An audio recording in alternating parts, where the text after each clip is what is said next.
نحمده ونصلي على رسوله الكريم اما بعد اعوذ بالله من الشيطان الرجيم بسم الله الرحمن الرحيم الحمد لله رب العالمين الرحمن الرحيم مالك يوم الدين إياك نعبد وإياك نستعين اهدنا الصراط المستقيم صراط الذين أنعمت عليهم غير المغضوب عليهم ولا الضالين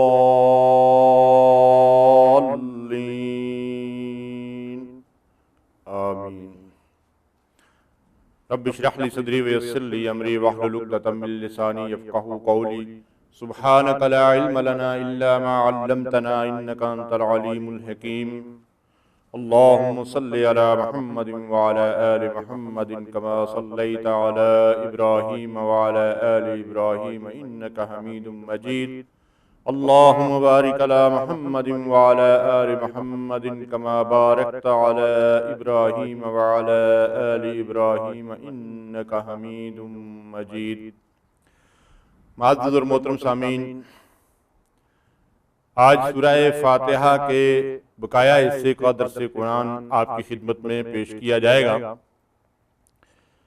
مالک یوم الدین تک اس سورہ مبارکہ کا ہم نے مطالعہ کیا تھا۔ گزشتہ درس میں آپ کے سامنے اس سورہ مبارکہ کا تعارف پیش کیا گیا تھا اور اس کی فضیلت اور اہمیت بیان کی گئی تھی۔ نماز میں اس سورہ مبارکہ کا کیا مقام ہے، اس کے مسائل اور احکام پر بات کی گئی تھی، اور اس کے بعد اس کی ابتدائی آیات کے حوالے سے آپ کے سامنے عرض کیا گیا تھا کہ دراصل سورہ فاتحہ میں اللہ تعالیٰ نے قرآن مجید فرقان حمید کے تمام مضامین کا خلاصہ اور نچوڑ اور لب لباب رکھ دیا ہے، اور دراصل جو محاورہ تن کہا جاتا ہے کہ فلاں چیز میں گویا کہ دریا کو کوزے میں بند کر دیا گیا، تو یہ محاورہ اگر کہیں پہ صادق آتا ہے تو وہ قرآن مجید ہے کہ اللہ تعالیٰ نے قرآن مجید کے تمام مضامین اور اس کی ساری تعلیمات کو خلاصے اور لب لباب کے طور پر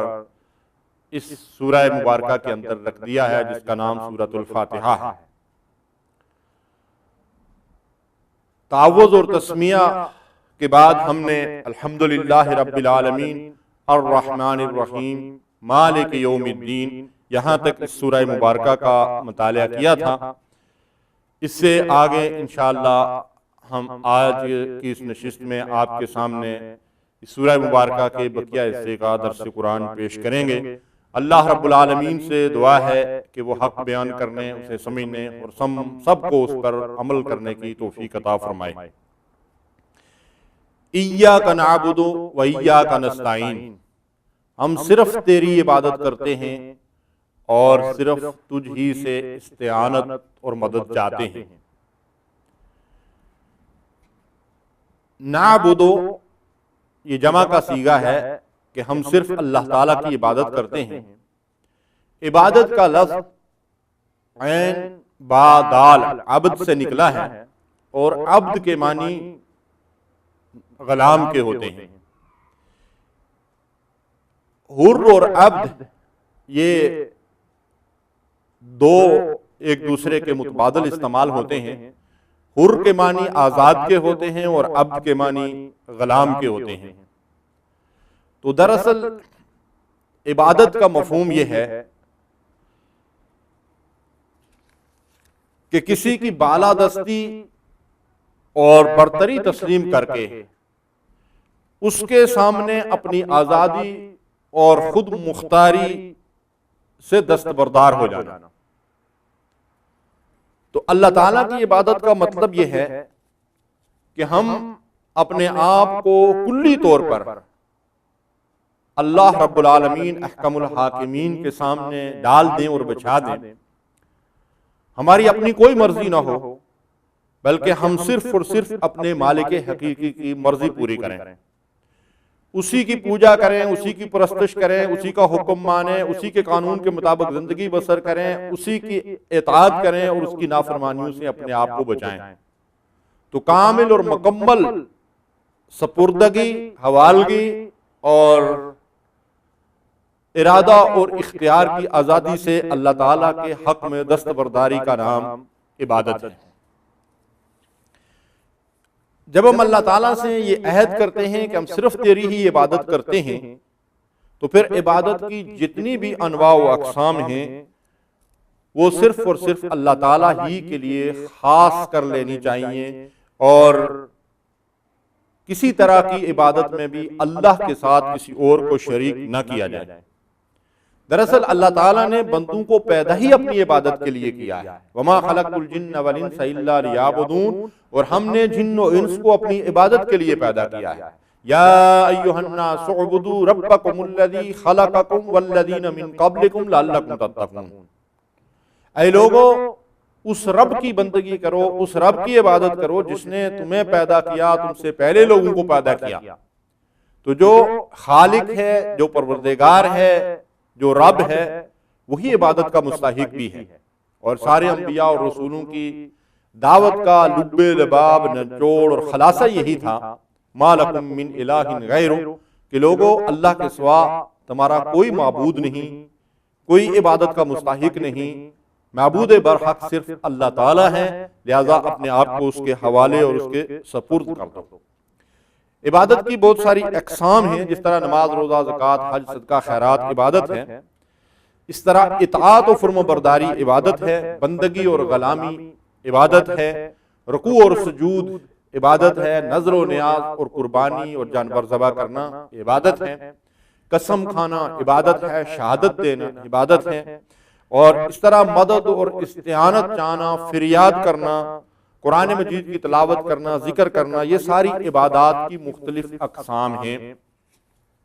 تو ہمیں چاہیے کہ ان ساری اقسام میں ہم اللہ تعالیٰ کو وحدہ لا شریک مان کر صرف اسی کی عبادت کریں، اس کی عبادت میں کسی اور کو شریک نہ کریں۔ وَلَا يُشْرِكْ بِعِبَادَةِ رَبِّهِ أَحَدًا، اپنے رب کی عبادت میں کسی دوسرے کو شریک نہ کرو۔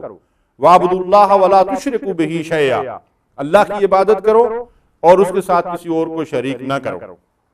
اور جس طرح عبادت میں اللہ کے علاوہ دوسروں کو شریک کرنے کا مطلب یہ ہے کہ مشرکین بتوں کی عبادت کرتے تھے، ان کے نام کی نظریں اور نیازیں دیتے تھے، ان کے ذریعے سے اللہ کا جو ہے وہ قرب حاصل کرنے کی کوشش کرتے تھے،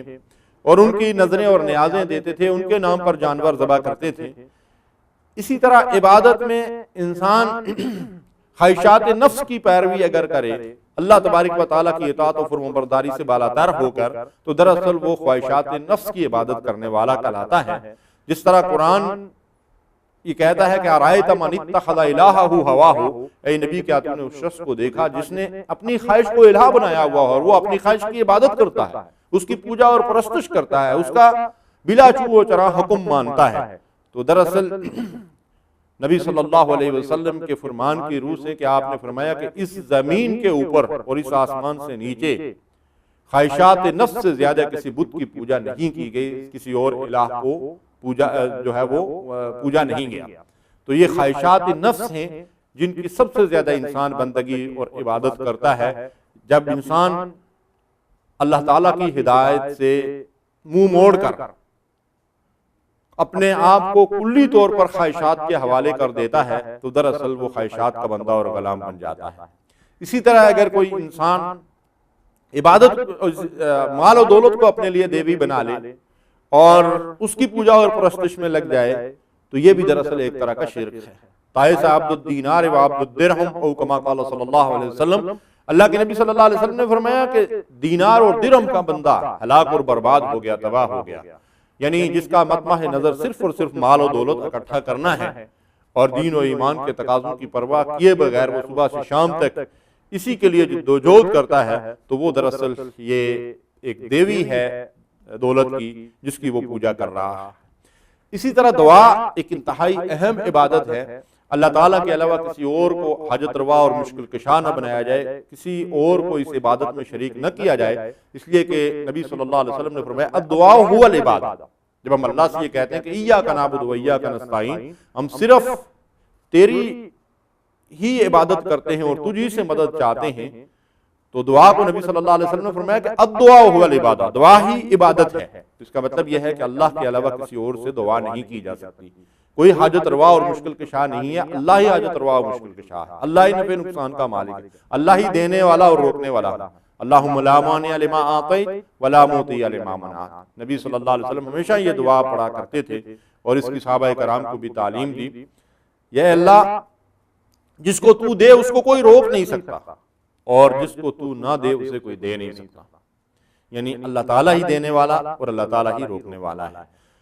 تو اگر کوئی اللہ کے علاوہ کسی اور کو حاجت روا اور مشکل کشا مان کر اس سے دعائیں کرتا ہے، تو بخاری کی روایت ہے من مات وہو یدعو من دون اللہ ندا دخل النار۔ کوئی آدمی اس حال میں مر گیا کہ وہ اللہ کے ساتھ دوسروں کو شریک سمجھ کر ان سے دعائیں کرتا تھا اور ان کو حاجت روا اور مشکل کشا سمجھ کر ان کو پکارتا تھا، اسی عقیدے پر اس کی موت واقع ہو گئی، دخل النار، وہ جہنمی ہے۔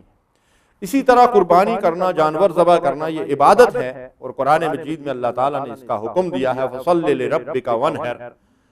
اپنے رب کے لیے نماز پڑھو اور اسی کے لیے قربانی کرو۔ یعنی جس طرح نماز اللہ کے علاوہ کسی اور کے لیے نہیں پڑھی جا سکتی، اس طرح جانور اللہ کے علاوہ کسی اور کے نام پہ ذبح نہیں کیا جا سکتا۔ تو جب ہم اللہ تعالیٰ سے یہ عہد کرتے ہیں تو ہمیں اپنی زندگیوں میں اس بات کا جائزہ بھی لینا چاہیے کہ کہیں ہم اللہ کی اس عبادت میں کسی دوسرے کو شریک تو نہیں کر رہے جس کا اللہ نے ہمیں حکم دیا ہے کہ قل کہو ان صلاتی و نسکی و محیای و مماتی للہ رب العالمین، میری نماز اور میری قربانی، میرا جینو اور میرا مرنا صرف اللہ رب العالمین کے لیے ہے۔ تو جب ہم اللہ تعالیٰ سے اس بات کا عہد کرتے ہیں، اور قرآن میں ہمیں بار بار اس کی تعلیم اور تاکید کی گئی ہے کہ اپنی قربانیوں کو بھی اللہ کے لیے خالص کر دو، تو پھر جو لوگ جاہلیت کی وجہ سے، جہالت کی وجہ سے غیر اللہ کے نام پر جانور ذبح کرتے ہیں، انہیں اپنا جائزہ لینا چاہیے کہ وہ اللہ تعالیٰ کی عبادت میں دوسروں کو شریک نہیں کر رہے۔ اللہ کے نبی صلی اللہ علیہ وسلم ارشاد فرماتے ہیں لعن اللہ من ذبح لغیر اللہ، جو اللہ کے علاوہ کسی اور کے نام پہ جانور ذبح کرے اس پر اللہ تعالیٰ کی لعنت ہے۔ تو جب ہم اللہ تعالیٰ سے یہ عہد کرتے ہیں کہ ایاک نعبد و ایاک نستعین، اے اللہ ہم صرف تیری عبادت کرتے ہیں اور تجھ ہی سے مدد چاہتے ہیں، تو پھر ہم اللہ تعالیٰ کی عبادت میں کسی اور کو شریک نہ کریں کہ یہ بدترین شرک ہے، اور شرک کے بارے میں اللہ تعالیٰ نے فیصلہ فرما دیا ہے ان اللہ لا یغفر ان یشرک بہ ویغفر ما دون ذلک لمن یشاء، اللہ شرک کو نہیں بخشے گا، شرک کے سوا جو گناہ ہوں گے ان میں سے جن کو چاہے گا اللہ تعالیٰ معاف فرما دے گا، لیکن شرک کے بارے میں اس نے فیصلہ کر دیا ہے کہ شرک کرنے والوں کو وہ ہرگز نہیں بخشے گا۔ اس آیت مبارکہ کے بارے میں نے آپ سے عرض کیا تھا کہ اللہ تعالیٰ سورہ فاتحہ کے بارے میں ارشاد فرماتے ہیں کہ میں نے اس کو اپنے اور بندے کے درمیان دو برابر حصوں میں تقسیم کر دیا ہے، اور اس کا یہ جو درمیانہ حصہ ہے، یہ جو آیت ہے ایاک نعبد و ایاک نستعین، یہ بندے اور رب کے درمیان ایک عہد ہے، اور اللہ فرماتا ہے کہ جو بندہ اس عہد پہ قائم رہے گا تو پھر وہ بندہ جو کچھ مجھ سے مانگتا ہے میں اسے عطا کروں گا، یعنی وہ ہدایت کی دعا مانگتا ہے۔ تو اس کا دوسرا جز ہے ایاک و ایاک نستعین، اور ہم صرف تجھ ہی سے مدد چاہتے ہیں، تجھ ہی سے استعانت چاہتے ہیں۔ جس طرح عبادت صرف اللہ تعالیٰ سے کی جا سکتی ہے، اسی طرح استعانت بھی صرف اللہ تعالیٰ ہی سے مانگی جا سکتی ہے۔ استعانت سے مراد کیا ہے؟ مدد مانگنا، یعنی مدد اس طریقے سے مانگنا کہ کسی ایسے کام میں مدد مانگنا جسے ظاہری اسباب اور وسائل کے ذریعے سے پورا کرنا ممکن نہ ہو۔ یعنی جہاں تک ظاہری اسباب کا تعلق ہے تو اگر کسی آدمی نے کوئی وزنی چیز اٹھانا ہو تو ظاہر ہے کہ وہ کسی دوسرے سے مدد لے گا۔ کوئی آدمی بیمار ہو تو وہ ڈاکٹر کے پاس جائے گا اور ڈاکٹر سے مدد لے گا اور ڈاکٹر سے مشورہ کرے گا۔ اگر کسی نے مکان بنانا ہو تو یقیناً وہ معماروں کو لائے گا اور ان سے مدد لے گا، تب اس کا مکان بنے گا۔ تو دنیاوی وسائل کو اختیار کرنے سے منع نہیں کیا گیا۔ جس استعانت اور جس مدد سے منع کیا گیا ہے اس مدد سے مراد یہ ہے کہ جب آدمی ذرائع اور وسائل سے بالاتر ہو کر صرف اللہ تعالیٰ سے مدد مانگتا ہے تو ایسی مدد اللہ کے سوا کسی اور سے مانگنا جائز نہیں۔ یہاں اللہ تعالیٰ سے یہ عہد کرتے ہیں کہ اللہ ہم صرف تجھ ہی سے مدد مانگتے ہیں، تیرے سوا کسی اور سے مدد نہیں مانگتے۔ نبی صلی اللہ علیہ وسلم نے فرمایا وَإِذَا سَأَلْتَ فَاسْأَلِ اللَّهِ، جب تو سوال کرے تو اللہ سے کر، وَإِذَا اسْتَعَنْتَ فَاسْتَعِنْ بِاللَّهِ، اور جب تو مدد طلب کرے، جب تو مدد مانگے، جب تو استعانت چاہے تو اللہ تعالیٰ سے استعانت طلب کر۔ ہم روزانہ رات کے آخری حصے میں جب نماز وتر ادا کرتے ہیں تو اس کے اندر جو دعائے قنوت پڑھتے ہیں اس میں اللہ تعالیٰ سے اپنے اس عہد کو یاد کرتے ہیں اور اس کی تجدید کرتے ہیں، اللہم انا نستعینک،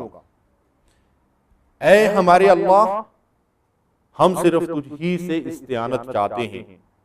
ہمیں صرف تیری مدد درکار ہے، کسی مشکل، کسی مصیبت، کسی پریشانی میں ہم تیرے سوا کسی اور کو نہیں پکارتے، کسی اور کو نہیں بلاتے، تیرے سوا کوئی ہمارا حامی اور مددگار اور پشت پناہ نہیں۔ اب ہم ذرا اس بات پہ غور کریں کہ بعض جاہل مسلمان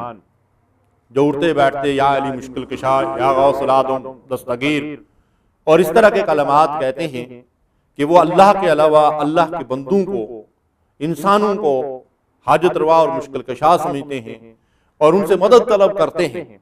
تو یہ دراصل اس عہد کی صریحاً خلاف ورزی ہے جو عہد ہم اللہ تعالیٰ سے روزانہ ہاتھ باندھ کر اور ہاتھ اٹھا کر کرتے ہیں کہ اللہ ہم تیرے سوا کسی اور سے مدد نہیں مانگتے۔ تو پھر جب ہم ایسا کہتے ہیں کہ یا علی مشکل کشا، یا غوث العظم دستگیر، تو یہ اس عہد کی کھلی خلاف ورزی ہے۔ بعض لوگ یہ مغالطہ دیتے ہیں کہ اللہ کے جو محبوب بندے ہیں ان سے مدد چاہنا اور ان سے دعا کے لیے استدعا کرنا دراصل اللہ ہی سے استدعا ہے، تو یہ بالکل جاہلانہ بات ہے، اس کے اندر کوئی حقیقت نہیں ہے۔ اللہ تعالیٰ کے علاوہ کسی اور سے مدد مانگنا بدترین شرک ہے، جس طرح اللہ تعالیٰ کے علاوہ کسی اور کی عبادت کرنا، کسی اور کے سامنے سجدہ ریز ہونا، کسی اور کو حاجت روا اور مشکل کشا بنانا، کسی سے دعا مانگنا شرک ہے۔ اسی طرح اللہ کے علاوہ کسی اور سے مدد مانگنا اور کسی اور سے استعانت چاہنا بھی بدترین شرک ہے۔ تو جب ہم اللہ تعالیٰ سے یہ عہد کرتے ہیں کہ ایاک نعبد و ایاک نستعین، ہم صرف تیری عبادت کرتے ہیں اور تجھی سے مدد چاہتے ہیں، تو اللہ تعالیٰ فرماتے ہیں ھذا بینی و بین عبدی ولعبدی ما سأل، یہ میرے اور میرے بندے کے درمیان عہد ہے، اگر میرا بندہ اس عہد پہ قائم رہے گا تو اب جو کچھ وہ مانگ رہا ہے میں اسے عطا کروں گا۔ اس کے بعد ہم اللہ تعالیٰ سے ہدایت طلب کرتے ہیں، اہدنا الصراط المستقیم، ہمیں سیدھی راہ دکھا، اے ہمارے رب، اے ہمارے آقا، اے ہمارے مالک، سیدھے راستے کی طرف ہماری رہنمائی فرما۔ کون سا سیدھا راستہ؟ صراط الذین انعمت علیہم، ان لوگوں کا راستہ جن پر تیرا انعام ہوا، غیر المغضوب علیہم ولا الضالین، آمین۔ اے ہمارے رب ہمیں ان لوگوں کے راستے سے بھی بچانا جن پر تیرا غضب ہوا، اور ان لوگوں کے راستے سے بھی بچانا جو گمراہ ہوئے۔ یہ وہ دعا ہے جو اس سورہ فاتحہ کے اندر اللہ تعالیٰ نے اپنے بندوں کو تعلیم دی ہے کہ اللہ کے بندے اللہ سے ہدایت طلب کرتے ہیں اور اس کے صراط مستقیم پر چلنے کی توفیق مانگتے ہیں۔ صراط مستقیم کیا ہے؟ صراط مستقیم انبیاء اور رسولوں کا راستہ ہے، جیسا کہ اس کے اگلے حصے میں خود اس بات کی وضاحت آ گئی، صراط الذین انعمت علیہم، ان لوگوں کا راستہ جن پر تیرا انعام ہوا۔ کون؟ اللہ کے انعام یافتہ بندے ہیں جن کے راستے پر چلنے کے لیے ہم اللہ سے روزانہ کئی مرتبہ دعائیں کرتے ہیں۔ ان انعام یافتہ بندوں کا ذکر اللہ تعالیٰ نے قرآن مجید کے اندر کیا ہے۔ ارشاد فرمایا وَمَن يُطِعِ اللَّهَ وَالرَّسُولَ فَأُولَٰئِكَ مَعَ الَّذِينَ أَنْعَمَ اللَّهُ عَلَيْهِم مِّنَ النَّبِيِّينَ وَالصِّدِّيقِينَ وَالشُّهَدَاءِ وَالصَّالِحِينَ وَحَسُنَ أُولَٰئِكَ رَفِيقًا، جو اللہ اور اس کے رسول کی اطاعت کرے گا تو یہی لوگ ہیں جو ان لوگوں کے ساتھ ہوں گے جو انبیاء ہیں، صدیقین ہیں، شہداء ہیں اور صالحین ہیں، اور بڑے ہی اچھے ہیں یہ رفقاء، رفاقت کے لائق، دوستی کے لائق، تعلق کے لائق دراصل یہی لوگ ہیں، انبیاء، صدیقین، شہداء اور صالحین۔ یہ اللہ تعالیٰ کے انعام یافتہ لوگ ہیں جن کی راہ پر چلنے کے لیے ہم اللہ تعالیٰ سے روزانہ دعا کرتے ہیں۔ اهدنا الصراط المستقیم۔ قرآن مجید میں بھی بار بار ہمیں صراط مستقیم کا تذکرہ ملتا ہے۔ اللہ ارشاد فرماتے ہیں قل، اے نبی اعلان کر دیجئے، ان لوگوں کو بتا دیجئے، اننی ہدانی ربی الی صراط مستقیم، کہ بے شک میرے رب نے مجھے صراط مستقیم دکھا دی ہے، اور میں اپنے رب کی طرف سے سیدھے راستے پر ہوں، صراط مستقیم پر ہوں۔ کیا ہے وہ سیدھا راستہ؟ دیناً قیاما، صحیح اور درست دین، یعنی دین اسلام ہی دراصل صراط مستقیم ہے۔ ان الدین عند اللہ الاسلام، اللہ کے نزدیک زندگی گزارنے کا طریقہ یعنی دین صرف اور صرف اسلام ہے، اور یہی اسلام دراصل صراط مستقیم ہے۔ قرآن مجید کے اندر بھی اللہ تعالیٰ اس بات کی وضاحت فرماتے ہیں کہ ان ھذا القرآن یہدی للتی ہی اقوم، کہ بے شک یہ قرآن اس راستے کی طرف ہدایت دیتا ہے اور رہنمائی کرتا ہے جو راستہ بالکل سیدھا ہے۔ جامع ترمذی کی روایت ہے کہ صراط مستقیم دراصل قرآن ہے، اور خود قرآن مجید کے اندر بھی اس بات کی وضاحت آ گئی کہ ان ھذا القرآن یہدی للتی ہی اقوم، یہ قرآن اس راستے کی طرف رہنمائی کرتا ہے جو راستہ صراط مستقیم ہے، بالکل سیدھا راستہ ہے جس کے اندر کوئی ٹیڑھ اور کوئی کجی نہیں۔ اس صراط مستقیم پر چلنے کے لیے ہم روزانہ اللہ تعالیٰ سے دعائیں کرتے ہیں، اور دراصل یہی صراط مستقیم ہے جو بندے کی رہنمائی کرتا ہوا اسے اللہ کی رضا اور اس کی جنت تک پہنچاتا ہے۔ امام احمد اور حاکم رحمہ اللہ نے عبداللہ ابن مسعود رضی اللہ تعالیٰ عنہ سے ایک روایت بیان کی ہے کہ اللہ کے نبی صلی اللہ علیہ وسلم ہمارے درمیان زمین پہ بیٹھے تھے، اور اللہ کے رسول صلی اللہ علیہ وسلم نے زمین پہ ایک سیدھا خط کھینچا، اور اس کے دائیں اور بائیں آڑے ٹیڑے خطوط کھینچے جو اس سیدھے خط کو مس کرتے ہوئے ادھر ادھر نکل جاتے تھے، اور اس کے بعد اللہ کے نبی صلی اللہ علیہ وسلم نے فرمایا کہ یہ سیدھا خط صراط مستقیم ہے، اور یہ دائیں اور بائیں جتنے ٹیڑے ترچھے راستے ہیں یہ سارے کے سارے شیطان کے راستے ہیں، اور ان سب پر شیطان بیٹھا ہوا ہے جو اپنی طرف دعوت دیتا ہے۔ اور اس کے بعد اللہ کے رسول صلی اللہ علیہ وسلم نے قرآن مجید کی اس آیت مبارکہ کو تلاوت فرمایا، وَأَنَّ هَذَا صِرَاطِي مُسْتَقِيمًا فَاتَّبِعُوهُ وَلَا تَتَّبِعُوا السُّبُلَ فَتَفَرَّقَ بِكُمْ عَنْ سَبِيلِهِ ذَلِكُمْ وَصَّاكُمْ بِهِ لَعَلَّكُمْ تَتَّقُونَ، یہ دین میرا سیدھا راستہ ہے جو صراط مستقیم ہے، سو اس راہ پر چلو اور دوسری راہوں پر مت چلو کہ وہ راہیں تمہیں اللہ کی راہ سے یعنی صراط مستقیم سے ہٹا دیں گی اور بھٹکا دیں گی۔ اس بات کا اللہ نے تم کو تاکیدی حکم دیا ہے تاکہ تم پرہیزگار بن جاؤ۔ اس آیت مبارکہ میں اللہ تعالیٰ نے اس بات کی وضاحت فرما دی ہے کہ نبی صلی اللہ علیہ وسلم کا راستہ ہی صراط مستقیم ہے، قرآن کا راستہ ہی صراط مستقیم ہے، دین اسلام ہی صراط مستقیم ہے، اور اسی صراط مستقیم پر چل کر کوئی بندہ اللہ کی رضا اور اس کی جنت تک پہنچ سکتا ہے، اور اس کے دائیں بائیں جتنے راستے ہیں وہ سب گمراہی کے راستے ہیں، اور ان پر شیطان بیٹھا ہوا ہے، اس لیے کہ شیطان نے اللہ تعالیٰ کے سامنے اس بات کی قسم کھائی تھی کہ میں تیرے بندوں کو دائیں سے بھی آؤں گا، بائیں سے بھی آؤں گا، آگے سے بھی آؤں گا، پیچھے سے بھی آؤں گا، اور ان کو گمراہ کر کے صراط مستقیم سے ہٹا دوں گا، اور کہا تھا لَأَقْعُدَنَّ لَهُمْ صِرَاطَكَ الْمُسْتَقِيمَ، صراط مستقیم پر میں خم ٹھونک کر بیٹھ جاؤں گا اور ان کو گمراہ کر کے بھٹکا کر جہنم کی راہ پر ڈال دوں گا۔ یہ شیطان ہمارا کھلا دشمن ہے۔ نبی صلی اللہ علیہ وسلم کے بتائے ہوئے راستے، قرآن و سنت کے راستے کو چھوڑ کر اگر ہم دوسرے راستوں پہ چلیں گے تو پھر ہم شیطان کی راہ پر چل پڑیں گے، اور شیطان ہمیں گمراہ کر کے جہنم کے اندر ڈال دے گا۔ اللہ تعالیٰ ارشاد فرماتے ہیں قُلْ هَٰذِهِ سَبِيلِي أَدْعُو إِلَى اللَّهِ عَلَىٰ بَصِيرَةٍ أَنَا وَمَنِ اتَّبَعَنِي وَسُبْحَانَ اللَّهِ وَمَا أَنَا مِنَ الْمُشْرِكِينَ۔ قُلْ، اے نبی ان لوگوں کے سامنے اس بات کا اعلان کر دیجئے کہ هَٰذِهِ سَبِيلِي، یہ ہے میرا راستہ، أَدْعُو إِلَى اللَّهِ عَلَىٰ بَصِيرَةٍ، میں پوری بصیرت کے ساتھ اللہ تعالیٰ کی طرف بلانے والا ہوں، انا ومن اتبعنی، میں بھی اور میرا اتباع کرنے والے یعنی صحابہ کرام بھی، میں اور میرے ساتھی صحابہ کرام ہم پورے شرع صدر اور پورے شعور کے ساتھ اللہ کی طرف بلانے والے ہیں۔ وسبحان اللہ وما انا من المشرکین، اللہ پاک ہیں اور میں مشرکوں میں سے نہیں ہوں۔ تو یہ صراط مستقیم ہے جس کی طرف نبی صلی اللہ علیہ وسلم نے بلایا اور صحابہ کرام نے بلایا۔ عبداللہ ابن عباس رضی اللہ تعالی عنہ وَمَنِ اتَّبَعَنِی کی تفسیر میں فرماتے ہیں کہ اس سے مراد صحابہ کرام ہیں۔ صحابہ رائے ہدایت پر تھے، علوم رسالت کے خزانے اور اللہ سبحانہ و تعالی کے سپاہی تھے۔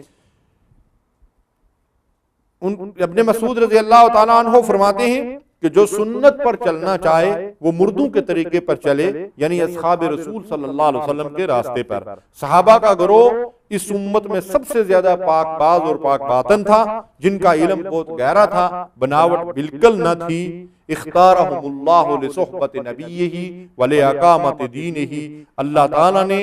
ان کو اپنے نبی کی صحبت کے لیے اور اپنے دین کو قائم کرنے کے لیے چن لیا تھا۔ تو صحابہ کرام کا دین، نبی صلی اللہ علیہ وسلم کا دین، دین اسلام، صراط مستقیم، یہ کیا ہے؟ وہی راستہ ہے جو انبیاء اور رسولوں کا راستہ ہے۔ انبیاء اور رسول دنیا کے اندر اس مقصد کے لیے بھیجے گئے تھے کہ اسی راستے کی طرف لوگوں کو بلائیں، اسی دین کی لوگوں کو دعوت دیں کہ اللہ وحدہ لا شریک ہے، اس کے سوا کوئی الہ اور معبود نہیں۔ محمد رسول اللہ صلی اللہ علیہ وسلم اللہ کے آخری نبی ہیں، آپ نے بھی اللہ کے بندوں کو اسی دین کی طرف بلایا، اسی دین کی دعوت دی جس دین کی طرف سارے انبیاء اور رسول بلاتے رہے۔ اس بات کو قرآن مجید میں جا بجا بیان کیا گیا ہے۔ اللہ تعالیٰ ارشاد فرماتے ہیں شرع لکم من الدین ما وصى به نوحا والذی اوحینا الیک وما وصینا به ابراہیم وموسیٰ وعیسیٰ ان اقیموا الدین ولا تتفرقوا فیہ۔ اللہ تعالیٰ نے تمہارے لیے بھی دین کا وہی طریقہ مقرر کیا ہے جس کی وصیت اس نے حضرت نوح علیہ السلام کو کی تھی اور جس کو تمہاری طرف وحی کیا ہے، اور اسی کی وصیت اس نے ابراہیم، موسیٰ اور عیسیٰ علیہ السلام کو بھی کی تھی کہ ان اقیموا الدین ولا تتفرقوا فیہ، دین کو قائم کرو اور تفریقے میں نہ پڑو۔ اللہ تعالیٰ نے سارے انبیاء کی بعثت کا مقصد یہی بیان فرمایا ہے کہ وہ دین کو قائم کرنے کی دعوت دیتے تھے۔ سورہ حدید میں بھی یہی بات اللہ تعالیٰ نے ارشاد فرمائی کہ لَقَدْ أَرْسَلْنَا رُسُلَنَا بِالْبَيِّنَاتِ وَأَنزَلْنَا مَعَهُمُ الْكِتَابَ وَالْمِيزَانَ لِيَقُومَ النَّاسُ بِالْقِسْطِ، ہم نے سارے رسول روشن نشانیوں کے ساتھ بھیجے اور ان پر ہم نے کتابیں نازل کی اور ان کو میزان دی تاکہ لوگ عدل و قسط کے اوپر جو ہے وہ قائم ہو جائیں۔ تو انبیاء اور رسولوں کی بعثت کا مقصد یہاں یہ بیان کیا گیا ہے کہ اللہ کی طرف بلائیں، اللہ کے دین کو قائم کریں، اللہ کے دین کو اپنی زندگیوں پہ نافذ کریں اور اللہ کے دین کو پوری زندگیوں کے اوپر نافذ اور قائم کریں۔ یہ انبیاء علیہ السلام کی بعثت کا مقصد تھا۔ تو انبیاء علیہ السلام جس دین کی دعوت دیتے تھے، جس صراط مستقیم کی طرف بندوں کو بلاتے تھے، وہ صراط مستقیم قرآن کا راستہ ہے، دین اسلام کا راستہ ہے، اور یہ دین ہم سے اس بات کا تقاضا کرتا ہے، اور صراط مستقیم کے چلنے کے لیے جو ہم اللہ سے دعا کرتے ہیں اس کا تقاضا یہ ہے کہ ہم پورے کے پورے دین کے اوپر عمل پیرا ہوں، ہم اپنی انفرادی زندگیوں میں بھی دین حنیف کو اختیار کریں، ہمارے گھروں کے اوپر بھی دین کی چھاپ نظر آئے، ہمارے معاشرے کے اوپر، ہمارے ملکوں کے اوپر، ملک کے جو ہے وہ حکومت کے اداروں کے اوپر، ہماری اخلاقیات، ہماری سیاسیات، ہماری معاشیات اور ہماری عدالتیں اور زندگی کے ہر گوشے اور شعبے میں یہ دین غالب ہو، تبھی ہم صراط مستقیم پر چلنے والے کہلا سکتے ہیں۔ اللہ کے نبی صلی اللہ علیہ وسلم نے اس امت کو صراط مستقیم پر قائم کر کے چھوڑا تھا، اور یہ امت مکمل طور پر صراط مستقیم کو اختیار کیے ہوئے تھی، اور وہ صراط مستقیم رسول اللہ صلی اللہ علیہ وسلم کا دیا ہوا کامل اور مکمل دین تھا۔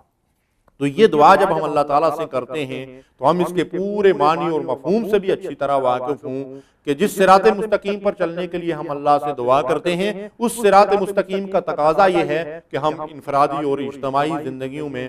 مکمل طور پر اللہ کے دین کو اختیار کریں۔ لَقَدْ كَانَ لَكُمْ فِي رَسُولِ اللَّهِ أُسْوَةٌ حَسَنَةٌ، تمہارے لیے اللہ کے رسول صلی اللہ علیہ وسلم کی زندگی ہی بہترین، کامل اور مکمل نمونہ ہے، اور وہ نمونہ ہماری پوری زندگی کے لیے ہے۔ جس رسول کے طریقے کے مطابق ہم نمازیں پڑھتے ہیں اور روزے رکھتے ہیں، ذکر کرتے ہیں، قرآن کی تلاوت کرتے ہیں، اسی رسول کے طریقے کے مطابق ہمارا عدالتی نظام بھی ہو، اسی رسول کی لائی ہوئی ہدایت کے مطابق ہمارے قاضی اور جج فیصلے بھی کریں، اسی رسول کی لائی ہوئی ہدایت کے مطابق، قرآن و سنت کے مطابق ہم حدود اور تعزیرات کو بھی نافذ کریں، تبھی ہمارے معاشرے کے اندر خیر و برکت جو ہے وہ نازل ہو سکتی ہے اور صراط مستقیم پر جو ہے وہ چلنے والے ہم کلا سکتے ہیں۔ تو جب ہم یہ کہتے ہیں کہ اہدنا الصراط المستقیم، اے اللہ ہمیں صراط مستقیم دکھا، صراط الذین انعمت علیہم غیر المغضوب علیہم ولا الضالین، تو ہم اللہ تعالیٰ سے یہ استدعا کرتے ہیں کہ ہمیں اپنے انعام یافتہ بندوں کے راستے پر چلا۔ اللہ کے انعام یافتہ بندے ہیں انبیاء، صدیقین، شہداء اور صالحین۔ اور دراصل قرآن مجید فرقان حمید اسی بات کی وضاحت کرتا ہے کہ انبیاء، صدیقین، شہداء اور صالحین کا راستہ کیا ہے اور اس کے مقابلے میں گمراہ لوگوں کا راستہ جو ہے وہ کیا ہے، تاکہ ہم ان گمراہ لوگوں کے راستے سے اپنے آپ کو بچا سکیں اور صراط مستقیم پر چل سکیں۔ بعض مفسرین نے انعمت علیہم کی تشریح یہ کی ہے کہ اللہ کے انعام یافتہ بندوں سے مراد صحابہ کرام ہیں، اور دراصل صحابہ کرام کے اندر ان تمام اصناف کے لوگ موجود تھے جن کا ذکر قرآن مجید کے اندر کیا گیا کہ انبیاء، صدیقین، شہداء اور صالحین۔ تو نبی صلی اللہ علیہ وسلم کے بعد صحابہ کرام کے اندر صدیقین بھی تھے، شہداء بھی تھے اور صالحین بھی تھے، اس لیے صحابہ کرام کی جماعت کے اوپر اس آیت مبارکہ کا انطباق بالکل صحیح اور درست ہوتا ہے کہ انعمت علیہم سے مراد صحابہ کرام ہیں۔ نبی صلی اللہ علیہ وسلم نے جو راہ ہمیں دکھائی، جس کو خیر الہدی ہدی محمد صلی اللہ علیہ وسلم کہا گیا ہے، یہی دراصل صراط مستقیم ہے۔ نبی صلی اللہ علیہ وسلم کا راستہ بہترین راستہ ہے اور وہ راستہ مکمل اسلامی زندگی کا راستہ ہے۔ ہمیں چاہیے کہ ہم اپنے آپ کو مکمل طور پر اس دین کے حوالے کر دیں اور قرآن و سنت کی زندگی میں انفرادی اور اجتماعی زندگیاں بسر کریں۔ اس کے بعد ہم اللہ تعالیٰ سے یہ بھی دعا کرتے ہیں کہ اے اللہ ہمیں گمراہ لوگوں کے راستے سے اور ان لوگوں کے راستے سے بچانا جن پر تیرا غضب ہوا۔ اللہ کا غضب جن لوگوں پہ ہوا ان سے مراد یہود ہیں، اور جو لوگ گمراہ ہوئے وہ نصارہ ہیں۔ تو بھائی اور بزرگوں، جب ہم اللہ تعالیٰ سے یہ دعا کرتے ہیں کہ اے اللہ ہمیں یہود و نصارہ کے راستے کے اوپر چلنے سے بچانا، گویا کہ وہ راستے سے بھٹک گئے تھے، گمراہ ہو گئے تھے، اور ان کی گمراہی کی وجہ سے اللہ تعالیٰ ان سے ناراض ہوا، ان پر غضبناک ہوا۔ تو جب ہم اللہ تعالیٰ سے یہ دعا کرتے ہیں کہ اللہ ہمیں ان کے راستے سے بچانا، تو پھر ہمیں اپنی عملی زندگیوں کے اندر بھی اس بات کا جائزہ لینا چاہیے کہ ہم کہیں یہود و نصارہ کی راہ پر تو نہیں چل رہے ہیں۔ آج اگر ہم اپنی زندگیوں کا جائزہ لیں تو روزانہ ہاتھ باندھ کر، ہاتھ اٹھا کر ہم سورہ فاتحہ پڑھ کر اللہ تعالیٰ سے اس بات کا تو عہد کرتے ہیں اور اس بات کی اللہ تعالیٰ سے دعا مانگتے ہیں کہ اللہ ہمیں یہود و نصارہ کے راستے سے بچانا۔ لیکن اگر اپنی زندگیوں کا جائزہ لیں تو جیسا کہ اللہ کے حبیب علیہ الصلوۃ والسلام نے ارشاد فرمایا تھا کہ تم پر ایک ویسا وقت آئے گا کہ تم یہود و نصارہ کے نقش قدم پر چلو گے، قدم بہ قدم ان کے پیچھے چلو گے اور مکمل طور پر ان کی پیروی کرنے لگو گے۔ آج اگر ہم اپنے معاشرے کے حالات دیکھیں، اپنے گھروں کو دیکھیں، اپنے نظام تعلیم کو دیکھیں، اپنی پوری تہذیب کو دیکھیں، اپنے طرز معاشرت کو دیکھیں اور اپنے رسم و رواج کو دیکھیں اور اس کے بعد عدالتوں کو دیکھیں اور اپنی سیاست کو، حکومت کو دیکھیں، تو ہم نے سارے رنگ ڈھنگ انہی غیر مسلموں کے اور یہود و نصارہ کے اختیار کیے ہوئے ہیں، الا ماشاء اللہ کہ ہماری صفوں کے اندر الحمدللہ متقی، پرہیزگار اور سنت رسول کی پیروی کرنے والے لوگ بھی موجود ہیں۔ لیکن حقیقت یہ ہے کہ آج مغربی تہذیب مکمل طور پر ہمارے اوپر جو ہے وہ غالب ہو چکی ہے اور یہود و نصارہ کی تہذیب جو ہے اس کا غلبہ ہے۔ تو ہمیں اس بات کا جائزہ لینا چاہیے کہ جب ہم روزانہ اللہ رب العالمین سے بار بار یہ دعائیں کرتے ہیں کہ اللہ ہمیں یہود و نصارہ کے راستے سے بچانا، تو پھر اس راستے سے بچنے کے لیے ہم عملی کوششیں کتنی کرتے ہیں۔ تو یہود و نصارہ کے راستے سے اور گمراہی کے راستے سے بچنے کا واحد طریقہ یہ ہے کہ وَاعْتَصِمُوا بِحَبْلِ اللَّهِ جَمِيعًا وَلَا تَفَرَّقُوا، ہم سارے کے سارے باہم مل کر اللہ کے دین کو، اللہ کی رسی کو، کتاب و سنت کو مضبوطی سے پکڑ لیں۔ یہود و نصارہ نے اللہ تبارک و تعالیٰ کی ہدایت کے باوجود کہ ان کے پاس اللہ کی کتابیں بھی تھیں، انبیاء اور رسولوں کی ہدایت اور رہنمائی بھی تھی، اس کے باوجود انہوں نے دین کے اندر اختلاف کیا اور وہ گمراہ ہو گئے، راہ راست سے بھٹک گئے، اللہ کا ان پر غضب ٹوٹا۔ آج اگر ہم دیکھیں تو ہمارے پاس اللہ تعالیٰ کی ہدایت قرآن کی صورت میں اور نبی صلی اللہ علیہ وسلم کی حیات مبارکہ، سیرت طیبہ اور احادیث کی صورت میں موجود ہے، لیکن ہم بھی فرقہ واریت اور اختلافات کے اندر جو ہے وہ پڑے ہوئے ہیں اور خود مسلمان ایک دوسرے کا گلا کاٹ رہے ہیں، مذہبی لحاظ سے بھی اور سیاسی لحاظ سے بھی ہمارے درمیان اس قدر جو ہے وہ تشدد پایا جاتا ہے کہ ہر گروہ اپنے آپ کو حق پر سمجھتا ہے اور دوسرے کو باطل اور گمراہ گردانتا ہے، جس کے نتیجے میں آج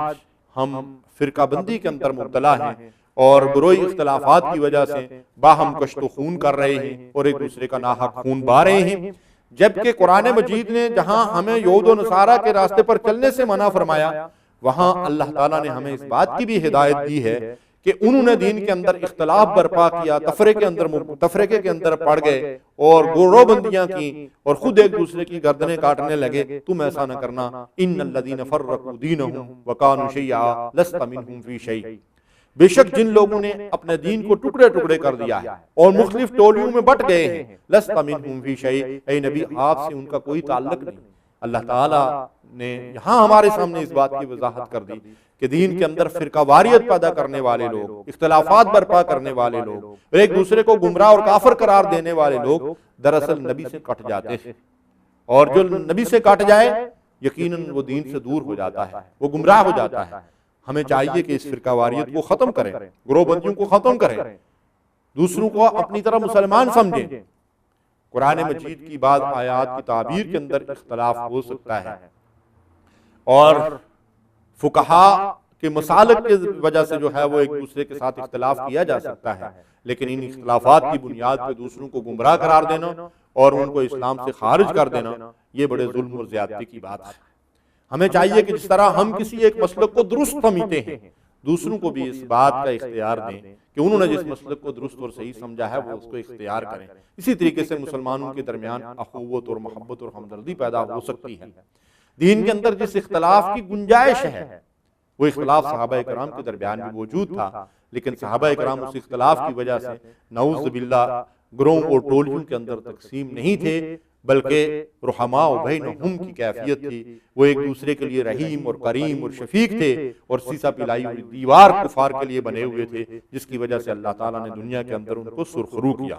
تو ہمیں چاہیے کہ جب ہم اللہ تعالیٰ سے بار بار یہ دعا کرتے ہیں کہ اہدنا الصراط المستقیم صراط الذین انعمت علیہم غیر المغضوب علیہم ولا الضالین آمین، اے ہمارے رب ہماری اس دعا کو قبول فرما، ہمیں یہود و نصارہ کے راستے سے بچا، ہمیں صراط مستقیم پر چلا، اپنے انعام یافتہ بندوں کے راستے پر چلا۔ تو پھر ہمیں اپنی عملی زندگی میں بار بار اس بات کا جائزہ لینا چاہیے کہ کہیں ہم اس صراط مستقیم سے منحرف تو نہیں ہو گئے ہیں، کہیں ہم نے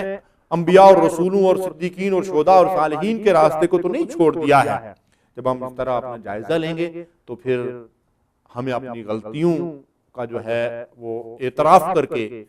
پھر ان غلطیوں کو چھوڑ کر صراط مستقیم کو اختیار کرنا چاہیے، جو اللہ کی رضا کا راستہ ہے اور اللہ کی خوشنودی تک اور اس کی جنت تک پہنچنے کا راستہ ہے۔ یہ تھی سورہ فاتحہ جس کا درس قرآن آپ کے سامنے پیش کیا گیا۔ اس پوری سورہ مبارکہ میں جو مضامین ہم نے مطالعہ کیے ہیں ان کا خلاصہ اور لب لباب اور نچوڑ یہ ہے کہ یہ سورہ فاتحہ قرآن مجید کی ایک عظیم سورہ ہے، اور اس سورہ مبارکہ میں اللہ تعالیٰ نے ہمیں ایک دعا تعلیم دی ہے، اہدنا الصراط المستقیم، اور دراصل پورا قرآن اس دعا کا جواب ہے۔ ان ھذا القرآن یہدی للتی ہی اقوم، یہ قرآن اس راستے کی طرف رہنمائی کرتا ہے، اس صراط مستقیم کی رہنمائی کرتا ہے جو سیدھا راستہ ہے۔ تو یہ دراصل جب ہم اللہ سے دعا کرتے ہیں کہ اللہ ہمیں صراط مستقیم دکھا، تو اس کے جواب میں اللہ تعالیٰ نے قرآن مجید ہمارے ہاتھوں میں دے دیا کہ ذالک الکتاب لا ریب فیہ ھدی للمتقین، اس کتاب کو پڑھو اور اس سے رہنمائی حاصل کرو۔ اس سورہ مبارکہ کے اندر اللہ تعالیٰ کی حمد و ثنا اور اس کی تعریف اور اس کی شکر کا طریقہ بتایا گیا کہ ہم ہمیشہ اللہ تعالیٰ کی حمد و ثنا کریں، الحمدللہ کے کلمات کے ساتھ اللہ کا شکر ادا کریں۔ وہی رب عبادت اور بندگی کے لائق ہے اور ہم اسی کی بندگی کریں، اس کی عبادت میں کسی اور کو شریک نہ کریں اور اس کے سوا کسی اور سے استعانت اور مدد طلب نہ کریں۔